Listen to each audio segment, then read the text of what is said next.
अनारसे म्हटलं तर गुळाचं प्रमाण थोडं कमी जास्त झालं की अनारसे तेलामध्ये विरघळण्याची किंवा बिघडण्याची शक्यता असते। आणि हे अनारसे बघा गुळाचं योग्य प्रमाण वापरून एकदम खुसखुशीत आणि जाळीदार असे अनारसे आपण बनवलेले आहे। तुम्हाला जर असेच खुसखुशीत जाळीदार अनारसे बनवायचे असतील तर हा व्हिडिओ शेवटपर्यंत पहा। नमस्कार, मी कविताच टेस्टी फूडमध्ये सर्व खवय्यांचे पुन्हा एकदा स्वागत करते। आज आपण रेशनच्या अर्धा किलो तांदूळापासून खुसखुशीत अनारसे कसे बनवायचे ते पाहणार आहोत। बऱ्याच जणांना असं वाटतं की अनारसे बनवणं खूप अवघड आहे, त्याचं पीठ जमत नाही, अनारसे तेलात विरघळतात, त्यामुळे आपण अनारसेच बनवत नाही। खरं तर अनारसे बनवणं खूप सोपं आहे। तर या व्हिडिओमध्ये मी अनारशासाठी तांदूळ कोणता वापरायचा, गूळ कोणता वापरायचा याचं अगदी वाटी आणि वजनी दोन्ही प्रमाण व्यवस्थित सांगितलेले आहे। आणि अनारसे तळताना कोणती काळजी घ्यायची जेणेकरून तुमचे अनारसे जाळीदार खुसखुशीत असे तयार होतील। तुम्ही पहिल्यांदाच जरी अनारसे बनवत असाल तरी तुमचे अनारसे बिघडणार नाही। तांदूळ भिजवण्यापासून ते अनारसे डब्यात भरेपर्यंत सर्व कृती या व्हिडिओमध्ये मी दाखवलेली आहे। आता लवकरच अधिक महिना सुरू होणार आहे। या महिन्यामध्ये अनारसेला विशेष मान आहे। अधिक महिन्यात लेकीला व जावयाला घरी बोलवून त्यांची लक्ष्मीनारायणाचा जोडा म्हणून त्यांची पूजा करतात व त्यांना 33 अनारसे व बत्तासे मैसूरपाक यांचे वाण देण्याची प्रथा आहे। या महिन्यामध्ये तुम्ही देवाला व ब्राह्मणालाही वाण देऊ शकतात। तुम्हाला अधिक महिन्यामध्ये हे अनारसे बनवायचे असेल तर त्याचे पीठ आधीच बनवून ठेवावे लागेल। इथे मी अनारशाच्या पीठाची कृती थोडक्यात सांगितलेली आहे। त्याचा डिटेल व्हिडिओ चॅनलवर आधीच अपलोड केलेला आहे, त्याची लिंक डिस्क्रिप्शन बॉक्समध्ये दिलेली आहे। रेसिपी नेहमीप्रमाणे भरपूर टिप्ससह तुमच्याबरोबर शेअर केलेली आहे। चला तर हे खुसखुशीत जाळीदार अनारसे कसे करायचे ते पाहूया। तुम्ही या चॅनलला अजून सबस्क्राईब केले नसेल तर जरूर सबस्क्राईब करा, ते निशुल्क आहे। त्यासाठी मी अर्धा किलो तांदूळ घेतलेले आहे। अनारसे बनवण्यासाठी मी इथं रेशनचा तांदूळ घेतलेला आहे। बघा, रेशनच्या तांदळाचे ना अनारसे खूपच छान बनतात। तुमच्याकडे जर रेशनचे तांदूळ नसेल ना तर तुम्ही तुमच्या घरातला कोणताही तांदूळ घेतला तरीही चालेल, पण असा तांदूळ घ्या की ज्याचा भात आहे ना एकदम मोकळा छान फडफडीत होतो, असे तांदूळ घ्या। इंद्रायणी तांदूळ अजिबातच घेऊ नका। हे तांदूळ आहे ना 2 ते 3 पाण्याने स्वच्छ धुवून घ्यायचे आहे।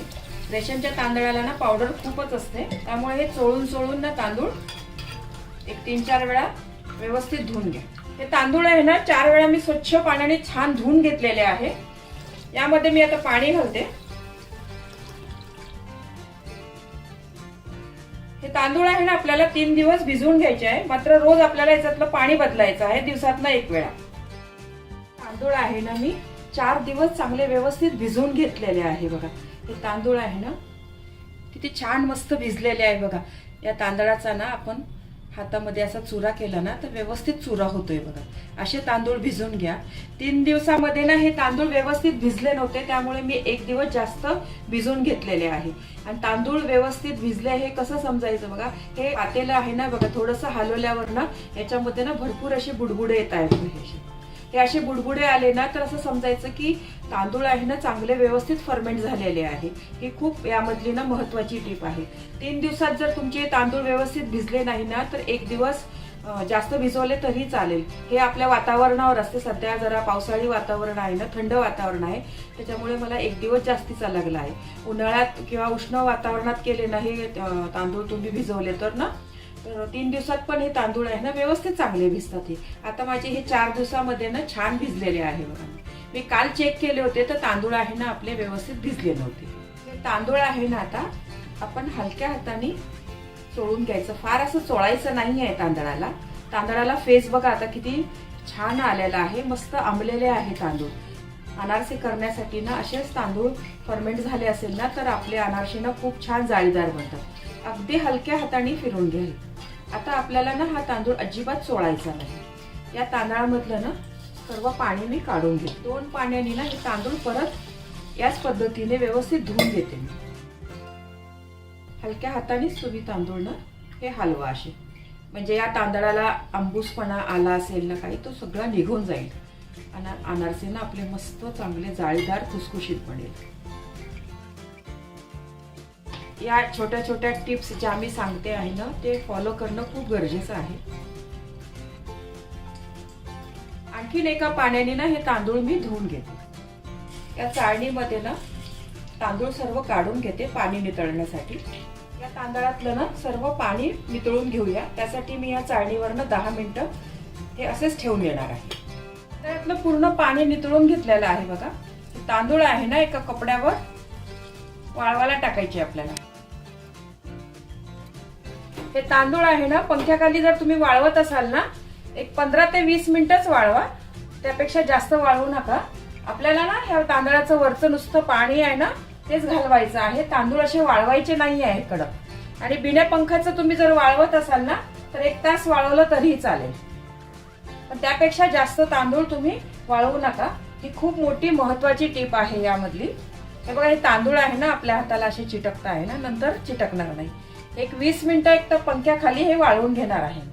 हे तांदूळ आहे ना फक्त 20 मिनिटं पंख्याखाली ना मी वाळवून घेतलेले आहे।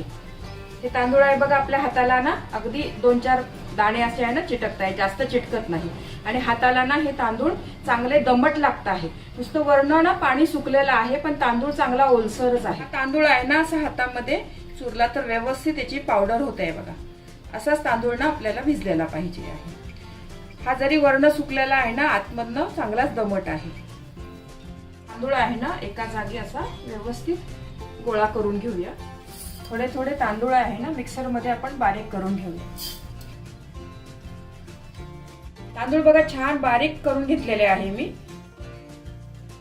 हे तांदूळ आहे ना मैद्याच्या गाळणीने आपण गाळून घेऊया।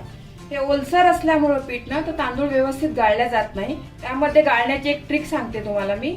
असा एक 10 रुपयाचा कॉइन आहे ना तो टाकून गाळले ना तर चांगले व्यवस्थित गाळले जातात। पीठ आहे बघा इतकं छान मैद्यासारखं मस्त गाळून घेतलेलं आहे। आणि पीठ बघा किती छान ओलसर आहे बघा। हे राहिलेलं पीठ आहे ना परत आपण मिक्सर मध्ये बारीक करून घेऊया। त्यातला हा कॉइन काढून घेते मी। हे बघा पूर्ण पीठ ना व्यवस्थित चाळून घेतलेलं आहे। छान मस्त पीठ झालेलं आहे।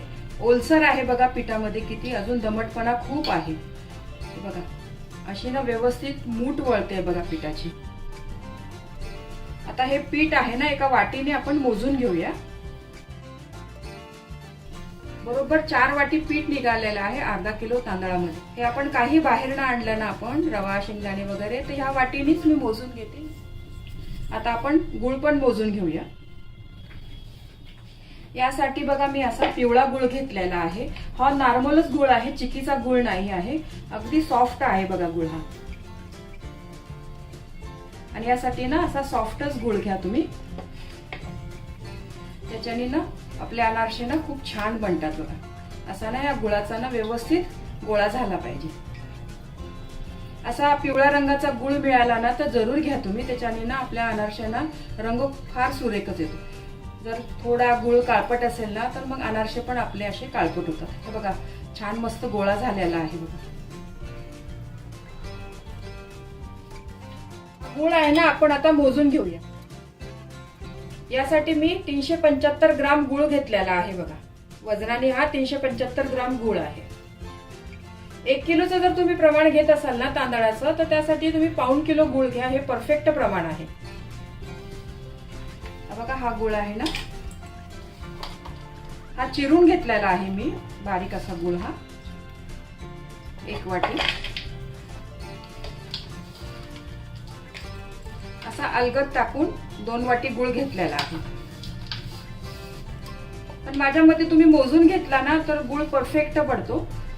तुम्ही मोजून घेऊन टाकला ना तर अनारसे आपले कधीच बिघडणार नाही। हा अर्धा किलोला ना 375 ग्राम हे प्रमाण ना अगदी बरोबर आहे। पण नसेल तुमच्याकडे वजन काटा तर ही पण पद्धत वापरून बघा। 1 वाटी घ्या, त्याच्याने पीठ मोजा। 4 वाटी पीठ निघालं होतं, त्यातनंच आपण आता 2 वाटी गुळ घेतलेला। आता या पिठामध्ये ना हा गुळ आपण व्यवस्थित मिक्स करून घेऊया।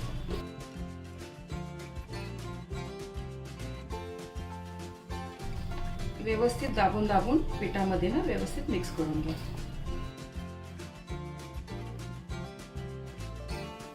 इथे आपले चांगले जाळीदार खुसखुशीत अनारसे होण्यासाठी मी यामध्ये भरपूर टिप्स सांगितल्या आहेत छोट्या छोट्या।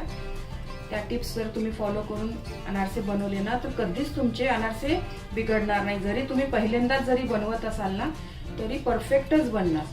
बऱ्याच बायकांना असं वाटतं की अनारसे बनवणं थोडं किचकट काम आहे, जमतील की नाही वगैरे. या सर्व टिप्स फॉलो करा तुम्ही. तांदूळ भिजवण्यापासून तर पीठ तयार करेपर्यंत तुमचं जर पीठ एकदा व्यवस्थित बनलं ना तर अनारसे आहे ना चांगले होणारच. 100% सांगते मी, होणारच अनारसे व्यवस्थित. हे हाताने काही व्यवस्थित मिक्स होणार नाही हे गुळ. तर आपण ना थोडं थोडं मिक्सरमध्ये घेऊन पल्स मोडवर ना नुसतं फिरवून घेऊया.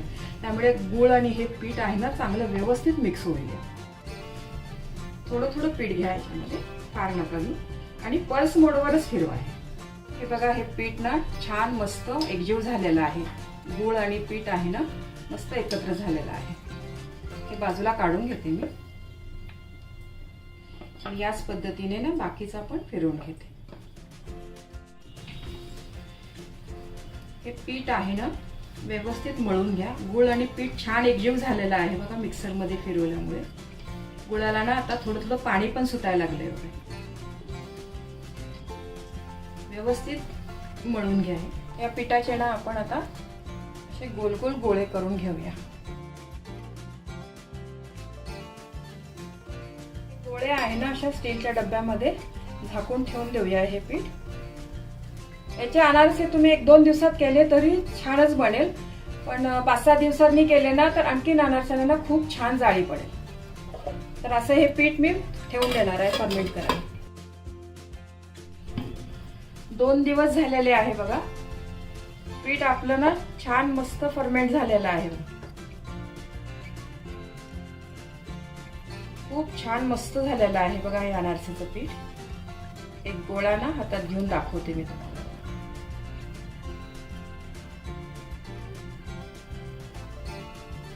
या गोळ्याला ना कुठेच चीर पडत नाहीये बघा. असं पीठ तयार झालं पाहिजे तरच आपले अनारसे ना खूप छान बनतात. या पिठामध्ये ना आपल्याला आता दूध, तूप, केळ काहीच घालण्याची गरज नाहीये. खूप मस्त झालेले आहे. याच पिठामधले ना थोड्याशा पिठाचे मी अनारसे करून तुम्हाला आता दाखवणार आहे. हे बाकीचं पीठ आहे ना एक 15 ते 20 दिवस मी बाहेरच ठेवणार आहे. त्यामुळे अजूनच हे पीठ ना आपलं चांगलं फॉर्मेट होणार आहे. नंतर मग हे पीठ आहे ना मी फ्रीज मध्ये ठेवणार.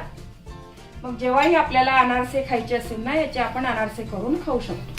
पीठ आहे ना फ्रीज मध्ये 10 ते 11 महिने चांगलं राहतं, अजिबातच खराब होत नाही. मागच्या वेळेला माझं पीठ असंच राहिलं होतं. करू करू म्हणून अनारसे तसंच राहिलं होतं. तर मी 11 महिन्यानंतर त्याचे अनारसे केले होते तरी पण छान जसे पहिल्यांदा केले होते ना तसेच अनारसे झाले होते. याचे पारंपरिक जे अनारसे करण्याची पद्धत आहे ना त्याच्यामध्ये 21 दिवस हे पीठ मुरण्यासाठी ना असं डब्यामध्ये ठेवत असतात. नंतर मग त्याचे अनारसे बनवतात. चला तर याचे आता आपण अनारसे बनवूया. इथे मी अनारसे बनवण्यासाठी ना ऑडीचा इकोबेकचा पेपर आहे ना याचा वापर करणार आहे.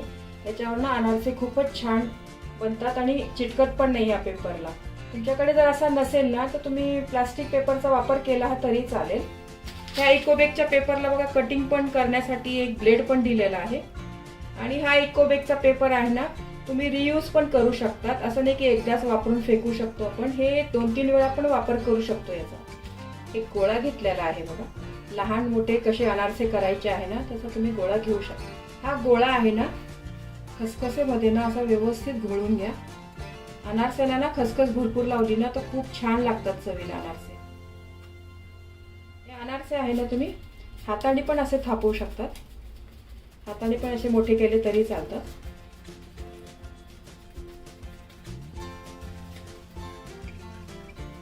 तुम्हाला पातळ जाड अनारसे कसे पाहिजे आहे तसे तुम्ही करू शकता. पातळ अनारसा केला ना तर छान कुरकुरीत लागतो आणि जाड केला ना तर मग थोडासा मऊ लागतो. तुम्हाला कसा पाहिजे तसे तुम्ही अनारसे करू शकता. अनारसा पूर्ण करून झालेला आहे बघा. गॅसवर ना कढईमध्ये तेल गरम करायला ठेवलेलं आहे. अनारसे आहे ना हे आपल्याला बारीक गॅसवरच तळायचे आहे, मोठ्या गॅसवर नाही तळायचे आहे. आणि अनारसे तुम्ही तेलात पण तळू शकतात किंवा तुपातही तळले तरी चालतात. मी इथं तेलातच तळत आहे.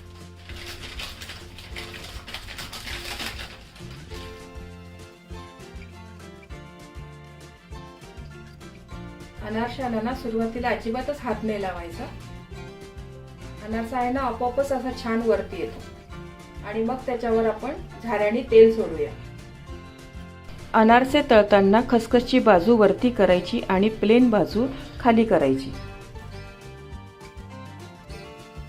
अनारसा बघा असं छान वरती आलेला आहे. त्याच्यावर ना असं तेल सोडत राहा तुम्ही असं, म्हणजे वरची बाजू आहे ना ती पण कच्ची राहणार नाही. छान मस्त जाळीदार अनारसा तयार होईल.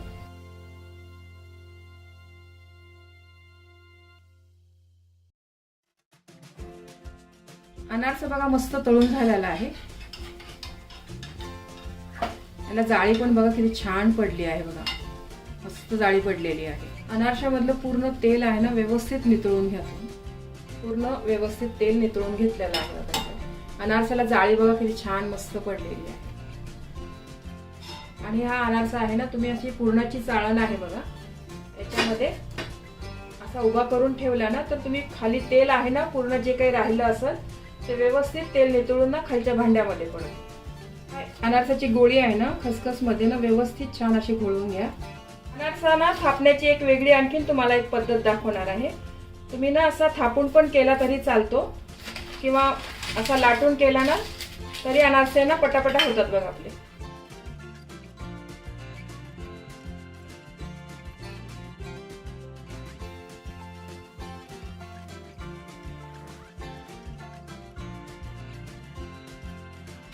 हे बघा असा अनारसा आहे ना लाटून पण छान मस्त गोल गरगरीत झालेला आहे.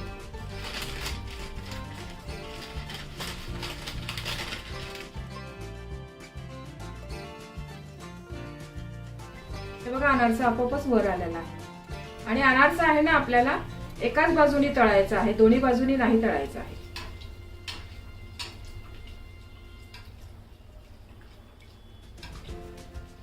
पूर्ण अनारसा तळेपर्यंत ना असं झाऱ्याने आपल्याला तेल वरतनं उडवत राहायचं आहे. बघा हे अनारसे करताना जो गुळ मी असा पिवळसर वापरलाय ना त्याच्याने बघा अनारसाचा कलर किती छान आलेला आहे.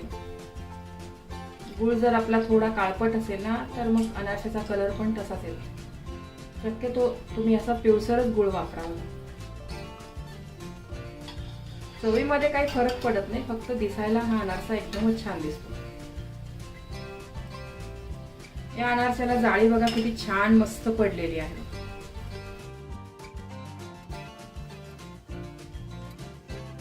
या अनारशामधलं पूर्ण तेल आहे ना व्यवस्थित नितळून घ्या तुम्ही. याच पद्धतीने बाकीचे सर्व अनारसे मी करून घेते. हे बघा अनारसे आपले करून झालेले आहे. या अनारशामधलं ना बऱ्यापैकी तेल ना नितळलेलं आहे बघा. इथे माझे सर्व अनारसे तळून तयार झालेले आहे आणि तुम्ही बघू शकतात काय सुंदर रंगावरती तळले गेलेले आहे. या अनारशाचा रंग अजिबातच काळपट आलेला नाही, एकसारख्या रंगावर तळल्या गेलेले आहे. एक अनारसा तुम्हाला तोडून दाखवते आणि तुम्ही बघू शकतात की अनारसे कुरकुरीत आणि जाळीदार तयार झालेले आहे. तुम्हाला जर कुरकुरीत अनारसा पाहिजे असेल ना तर तुम्ही असा पातळ अनारसा बनवा आणि मऊ जर पाहिजे असेल तर ह्या असा जाड अनारसा बनवा. हा वाला अनारसा आहे ना थोडा मऊ आहे बघा हा. तर तयार झाले आपले अजिबात मऊ न पडणारे खुसखुशीत असे अनारसे. अनारसे आपण चाळणी जरी ठेवले ना तरी त्याच्यामध्ये ना थोडंफार तेल राहतच. हे तेल ना पूर्ण काढण्याची एक ट्रिक मी तुम्हाला दाखवणार आहे. डब्यामध्ये अनारसे ठेवताना ना असे पातळ पोहे आहे ना खाली पसरून ठेवा तुम्ही आणि त्याच्यामध्ये ना हा एक एक अनारसा असा उभा करून ठेवा. म्हणजे हे अनारसामधलं पूर्ण तेल आहे ना, पोहे आहे ना, सगळं तेल आहे ना व्यवस्थित शोषून घेतात हे आणि मस्त अनारसे आपले कुरकुरीत आणि छान खुसखुशीत राहतात. अजिबात तेल राहत नाही त्याला. ही ट्रिक आहे ना तुम्ही एकदा नक्की वापरून बघा. आणि हे खालचे पोहे आहे ना तुम्ही नंतर याचा चिवडा पण करू शकता. चिवडा करताना या पोह्यांचा वापर करा. हे बघा असे अनारसे सगळ्या डब्यामध्ये ठेवले ना तर पूर्ण छान पोहे शोषून घेतील ते तेल. काही टिप्स सांगायच्या आहे. अनारशासाठी तुम्ही नेहमी जुनाच तांदूळ घ्या. रेशनचा मिळाला तर अतिउत्तम, नाही तर तुम्ही परिमल, वाडा कोलम, इडली राईस घेतला तरीही चालेल. तांदूळ भिजवताना ते 3 दिवस नाही भिजले तर 4 दिवस भिजवून घ्या. व्हिडिओत दाखवल्याप्रमाणे पाण्याला बुडबुडा आला पाहिजे तर तुमचे तांदूळ चांगले भिजले आहे असे समजायचे. तांदूळ वाळवताना पंख्याखाली 20 ते 25 मिनिटच वाळवा, त्यापेक्षा जास्त नको. बिना पंख्याचे तासभर वाळवून घ्या. तांदूळ हे हाताला थोडे दमटच लागले पाहिजे, हे खूप महत्त्वाचे आहे. तांदूळ जास्त सुकले तर त्याचं पीठ चांगलं बनत नाही. पिठामध्ये गूळ घालताना शक्यतो वजन करूनच घाला, व्हिडिओत दाखवल्याप्रमाणे, म्हणजे त्याचं प्रमाण चुकणार नाही. तांदूळ व गूळ चांगलं एकत्र झालं पाहिजे. मिश्रण थोडे घेऊन मिक्सरमध्ये फिरवून घ्या, म्हणजे अनारशाचं पीठ पेड्यासारखं होईल. हे पीठ 5 ते 6 दिवस मुरवायला ठेवा. पारंपरिक पद्धतीमध्ये हे पीठ 21 दिवस मुरवायला ठेवतात. अनारसे तळताना बारीक गॅसवरच तळा. अनारसे तेलामध्ये सोडताना खसखसची बाजू वरती ठेवा आणि प्लेन बाजू खाली ठेवा.